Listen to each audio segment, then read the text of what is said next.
honestly, I don't think the Dylan Mulvaney thing is some sort of conscious orchestrated boycott. It's just like people are pissed because they saw it.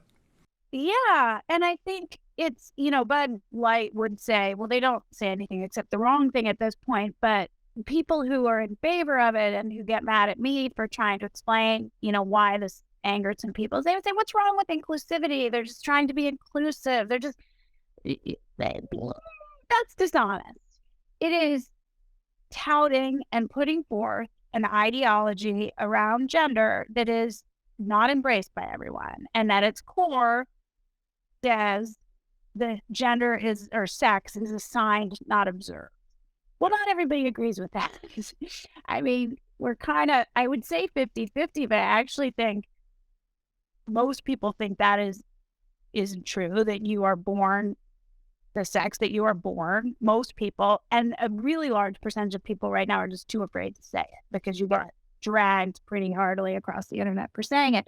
So to pretend that it's just being inclusive, and if you're going to be inclusive, start with including women who don't drink your product. Start with including younger guys because the brand has aged. Start closer to the core before you get there. So this was not about including trans people. This was about aligning themselves with a set of values and an ideology.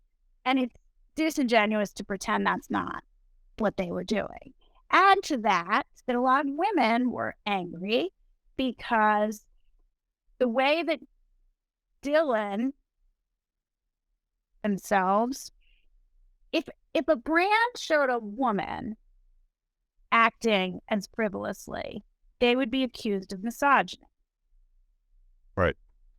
In the bathtub, kicked up heels, giggling, sometimes acting like a 6-year-old. Like, we don't want to be, I would be upset if a brand showed, be careful with my words, but I'll just say it, like an actual woman in that light. It's demeaning.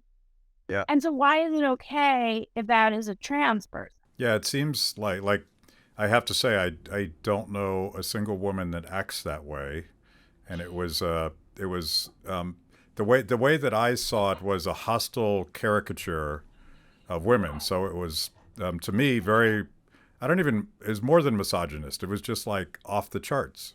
It's insulting. It's insulting. That's not how we behave. But what's interesting, it was like fifth or sixth or seventh in a series of endorsements because it wasn't an ad campaign, and that's now how they're positioning. Oh, it was just an influencer. And that's true. We hired a lot of influencers at Levi's those weren't ad campaigns. But again, you make the choice, then it's there for everyone to see. To your point, the internet is for everyone. But there were a whole series of brands that chose to partner with Mulvaney before that, and it didn't really kick up any dust. So I wonder, why do you think that was the one?